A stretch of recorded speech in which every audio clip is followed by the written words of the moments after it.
Okay, so just recently, Apple released iOS 17.1 RC, which is the release candidate. Apple will make this software available to the general public in just a couple of days. The rumors suggest October 23rd. However, developers like myself already have the software installed before it is released to the public, and I wanted to compare it to iOS 17.0.3 before you update, because with iOS 17.1, Apple aims to fix a few issues with the keyboard, the screen, and so much more. So let's go ahead and dive right into this video. So with iOS 17.1 release notes, Apple mentions that they fix an issue that may cause the keyboard to be less responsive. Now, I ran a few tests of iOS 17.1 keyboard and 17.0.3, and I have to say both software performed very well, but I did notice a little bit more responsiveness, if you will, from iOS 17.1 keyboard, and it looks like Apple definitely improved the haptics and the persistency of the keyboard, or reliability of the keyboard is actually snappier, which I really like within iOS 17.1, and I think Apple did a great job this time around addressing a lot of the keyboard lag issues that iOS 17 has been plagued since the official release. So yeah, keyboard issues have been fixed with iOS 17.1, especially the responsiveness of the keyboard. Now with iOS 17.1, Apple aims to address the screen burning issue. Now keep in mind, these are OLED displays. Any OLED display is prone to burn-in. However, with iOS 17.0.3, when I was using my iPhone 15 Pro Max, I've noticed that there was actually a screen burning issue, or what I thought was screen burning. It looks something like this, especially during nighttime. If I put my brightness down and use my iPhone, I can see sort of the previous application on my screen overlaid the content that I was looking at. Now, Apple fixes this issue with iOS 17.1 because this is not screen burning. Although the iPhone and any OLED display is prone to screen burning, this was actually an issue that Apple is addressing here. So as you can see right here, it fixes an issue that may cause display image persistent, and Apple has definitely fixed it, because with iOS 17.1, I have not noticed this issue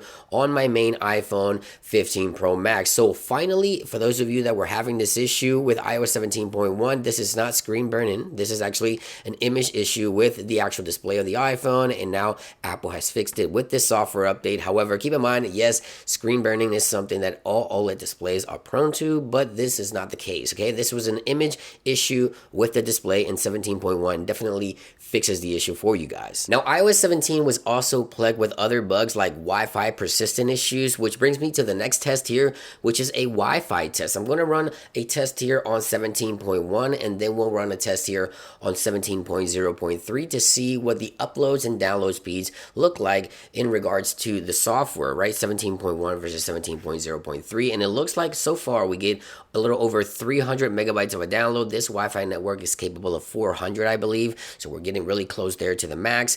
And here on the upload speeds for iOS 17.1, it looks like we're reaching anywhere from 35 to 40 upload speeds here. So let's go ahead and wait for the conclusion of this test right here. So yeah, it looks like iOS 17.1 download is 314 and uploads is 39, so close to 40. Now let's run 17.0.3 here. So let's go ahead and run the same exact test here. Same network, of course, same location, obviously, and take a look at the results here. So we're doing the download speeds first here. So we're approaching 230, 240 approximately here on 17.0.3. A little above 245 is what we get here with 17.0.3. When it comes to upload speeds here, let's go ahead and test that here as well. So we're approaching 10 here, 11, 13, 15, 17, 18, 20. So upload speeds is reaching nearly 30% or 30 megabytes of an upload speeds here. So we got about 30 upload and 246 of a download. So definitely an improvement here with the Wi-Fi test. As you can see right there, 17.1 definitely performing better on the download and upload speeds versus 17.0.3. As we go into settings here, let's take a look at the network. It's the exact same network connected, same location. So it looks like Apple definitely improved reliability and performance with the Wi-Fi on 17.1 as well. Now for this last test, I want to run a CPU test. You may remember the overheating issues for iPhone 15 Pro and 15 Pro Max. There was a rumor that Apple might have been throttling the iPhone in order to prevent overheating. So we're going to run a benchmark here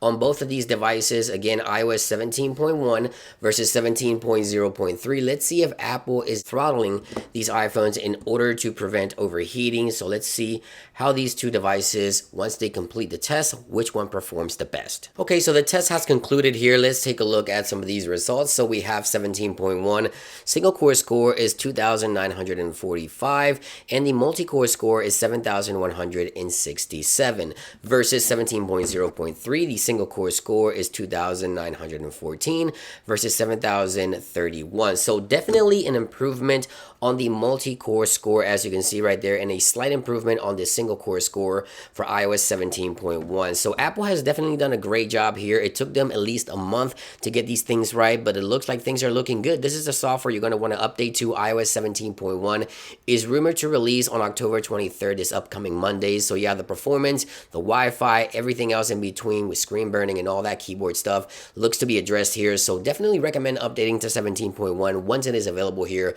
to the general public in the next couple of days. Thank you for watching this video, guys, and I'll see you all on the next one. Peace.